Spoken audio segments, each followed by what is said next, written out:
The state Senate fell one vote short of overriding Governor Roy Cooper's veto of a bill to reopen North Carolina's public schools. Joining us with reaction and analysis of where the situation stands is Dr. Terry Stoops. He is the director of the Center for Effective Education at the John Locke Foundation. And Terry, you had some critical words shortly after the Senate vote involving both some Democratic senators and also the North Carolina Association of Educators. Yeah, well, it seemed in this situation that the Democrats were listening to the North Carolina Association of Educators and thinking about the politics of the matter rather than the effect on families. As a parent of two public school students, I realized and recognized the necessity of getting them back into the classroom as quickly as possible, not only for their academic needs, but for their social and emotional needs. And this bill was really a moderate measure in doing so. It gave a great deal of discretion to local school boards in being able to implement a plan that was suitable for the school district, while at the same time making sure that parents had a viable option for getting students back in the classroom. What are the negative impacts for students and for the state as a whole if we don't get these kids back into school? Well, we're getting a glimpse of that when we look at the test scores from the fall of 2020-21 school year. We're finally getting test scores from that first semester, and when you look at them, they're absolutely devastating. Significant decreases in proficiency in math and biology. The one bright spot, if we can call it that, is that English and reading doesn't seem to have the same type of drops that we see in math and in science. And so we can feel good about the fact that perhaps our students haven't fallen as far behind in reading and in English than they did in math and science. Now we're going to wait and see what the test scores look like later this year when we get the whole state taking tests rather than just a small segment of the student population. But if these test scores are any indication, it points to the critical need of getting students back in the classroom, which is the ideal educational setting for all students. Is this type of thing a blip, or are these losses and failures going to have long-term implications?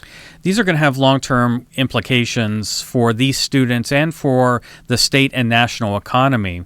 If you think about how education works, kids go from grade to grade, and it's cumulative. What they learn in the past, they use for the present, and they use in future classes.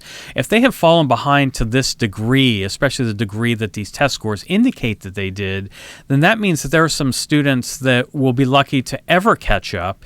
And if these students are graduating and entering the workforce, it means that they're going to be ill-prepared. And having ill-prepared workers is going to be a drain on our economy. In fact, there are some estimates that the long-term consequences of not having students in in-person instruction and the scope of the learning loss that we're seeing is going to result in a loss of GDP in the trillions of dollars. And you think about just how difficult that will be for any nation, let alone one as powerful as the United States, to be able to compensate for. And yet we see some cavalier decisions, especially by North Carolina Democrats, to ensure that these kids are going to fall further behind by forcing them to stay out of the classroom and in remote learning environments. We started this conversation talking about the politics, the vote on the school reopening bill and the veto override that fell a vote short. There's going to be a lot of back and forth politically about who's to blame, what should be done. From the vantage point of someone who looks at education policy, what should happen now going forward beyond just the politics and the name pointing? What do we need to have happen for the students?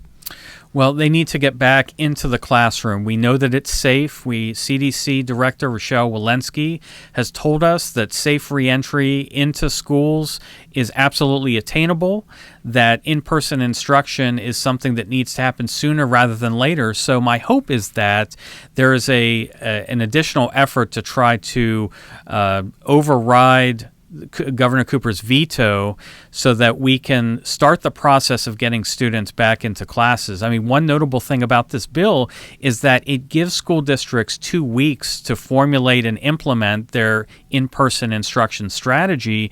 And so even if the override is successful, we still probably will not see students back in the classroom in earnest until the end of March. Every minute counts, every day counts, and the sooner that they can override this veto and get students back in the classroom, the better. Dr. Terry Stoops is director of the Center for Effective Education at the John Locke Foundation. Thanks so much, Terry. Thank you.